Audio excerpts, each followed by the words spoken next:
Voyons maintenant l'aire des figures planes. Première figure dont nous allons parler, c'est le carré.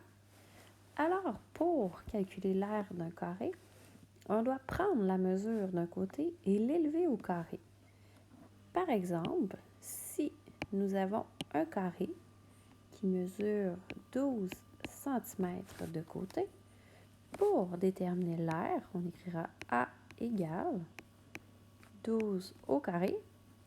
On se rappelle qu'exposant 2, c'est multiplier la base par elle-même 2 fois. Alors, 12 fois 12, 144 cm². On ne doit pas oublier le petit exposant 2 dans les unités. Deuxième exemple, le rectangle. Alors, pour déterminer l'aire d'un rectangle, on doit prendre la mesure de la base multipliée par la mesure de la hauteur. Si on a une base de 15 cm et une hauteur de 10 cm et qu'on veut calculer l'aire, alors l'aire sera égale à 15 multiplié par 10. L'aire de notre rectangle sera donc de 150 cm².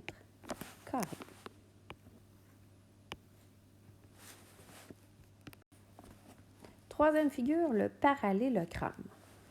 La formule d'aire du parallélogramme est la même que le rectangle. On doit multiplier la mesure de la base par la mesure de la hauteur.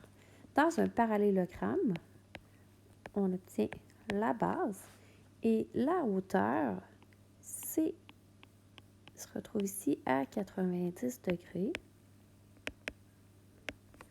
Ou on peut toujours aller la chercher sur le prolongement de la base à 90 degrés. On va avoir la hauteur. Par exemple, si dans notre parallélogramme, nous avons une base de 12 décimètres et nous avons une hauteur de 7 décimètres, en calculant l'aire, on obtiendra que l'aire est égale à la mesure de la base, 12 décimètres, multiplié par la mesure de la hauteur, 7 décimètres. 12 fois 7, on obtiendra donc une aire de 84 décimètres carrés.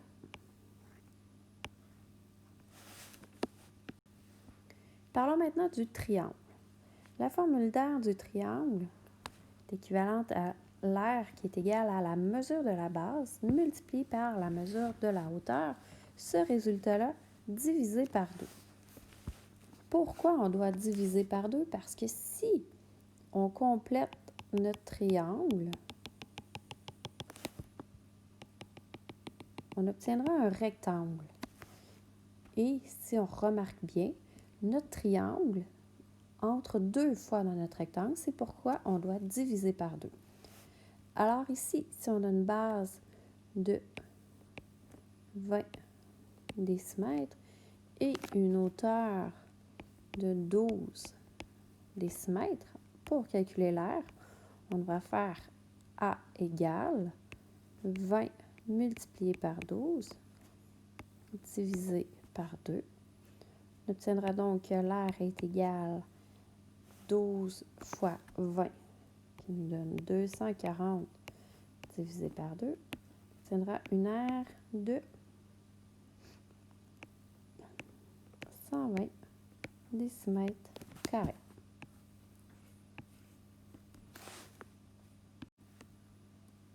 Voyons maintenant le losange. Pour déterminer l'aire d'un losange, on doit prendre la mesure de la grande diagonale multipliée par la mesure de la petite diagonale et on doit diviser le résultat par 2. La grande diagonale se retrouve en reliant les deux sommets de notre losange ici et la petite diagonale. Dans un losange, les deux diagonales se coupent à 90 degrés. Alors, on obtient donc la plus longue qu'on nomme la grande diagonale et la plus petite, nécessairement, se nommera la petite diagonale. Encore une fois, on divise le résultat par 2 parce qu'on est capable de compléter notre losange pour former un rectangle. Et si on vient compléter les parties vides de notre rectangle, puis on obtiendra les 4 parties qui forment notre losange. Alors, dans ce cas-ci, si la grande diagonale mesure 25 cm et la petite diagonale mesure 10 cm, pour calculer l'aire, on doit écrire A égale la mesure de la grande diagonale, 25, multiplié par la mesure de la petite diagonale, qui est 10. Le résultat divisé par 2. On obtient donc 25 fois 10, 250, divisé par 2. On trouvera que l'aire de notre losange est de 125 cm².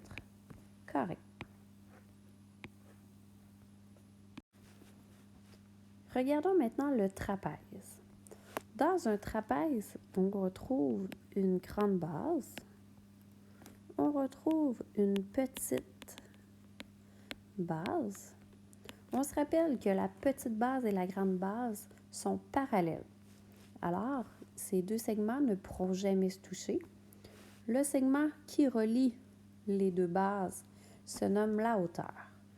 Alors, pour déterminer l'aire, on doit prendre la mesure de la grande base plus la mesure de la petite base. On prendra le résultat obtenu qu'on multipliera par la mesure de la hauteur et on fera diviser par 2 parce que si on prend notre trapèze puis on vient le placer au bout de ce trapèze-là, on obtiendra donc un rectangle et le même trapèze qui sera ici. Par contre, dans la position de ce trapèze, on aura la grande base qui est ici, la hauteur et on aura la petite base.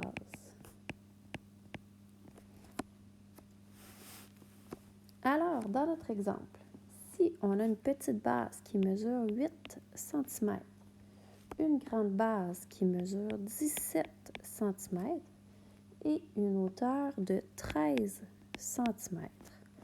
Pour déterminer l'aire, on écrit A égale. Les parenthèses sont super importantes, il ne faut pas les oublier. Alors, la grande base mesure 17 plus la petite qui mesure 8. On ferme la parenthèse. On multiplie par la hauteur qui est de 13 cm et tout ça doit être divisé par 2. On obtient donc que l'aire est égale. On doit respecter les priorités d'opération. Alors, on effectuera l'addition dans la parenthèse. On obtiendra donc 17 plus 8, 25 multiplié par 13 divisé par 2. Alors, on doit faire la multiplication. 25 multiplié par 13 qui va nous donner 325 divisé par 2.